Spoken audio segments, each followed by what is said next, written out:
On a microeconomic as to how it's affecting the town, state aid for 2021 was relatively consistent with the prior year. The town was awarded roughly $2.6 million in CARES Act funding. If we look at the 2020 revenues, most of them met or exceeded forecasts. Shortly after the COVID declaration was made in mid-March of last year, the town implemented a number of cost savings activities, including really limiting discretionary spending, which was a very smart and prudent decision. So entering into fiscal 2021, the town had some pretty solid reserves.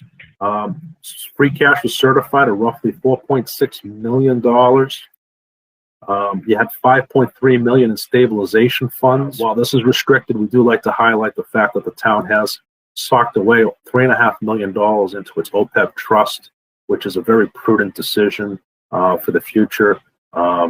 It's actually probably your largest liability at this point. 2020 actual revenues exceeded budget by roughly $800,000 on a statutory basis, and expenditures were under budget by 3.4. Again, your reserve ratio, and that is a calculation that credit rating agencies look towards, is at 12.1%. We've seen a steady increase over the last 3 years, as you can see. You can see that over the last 5 years, there has been an upward trend for these reserves. The town has been actually very good.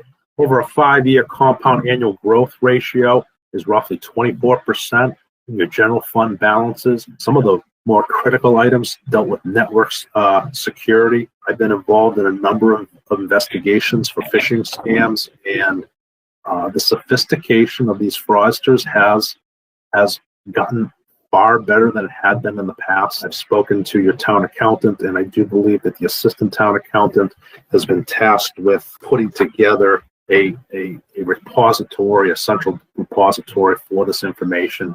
And you folks put the brakes on a lot of discretionary spending, and perhaps it's a good time to evaluate, is that spending necessary on a go-forward basis? Finally, we do have a new comment in this year's letter. We bring your attention to the need for an enhanced vendor warrant review procedures within the school department. We take network security very, very seriously. That was one of the prime drivers for upgrading us to the latest version of Microsoft Outlook email. The other aspect of this, we were just recently awarded a grant, approval to participate in a statewide program for cybersecurity training, where you receive the training and then a week later, under a controlled environment, you may receive an actual phishing or spear phishing request. I'm sad to admit it, I actually fell for one of those at work.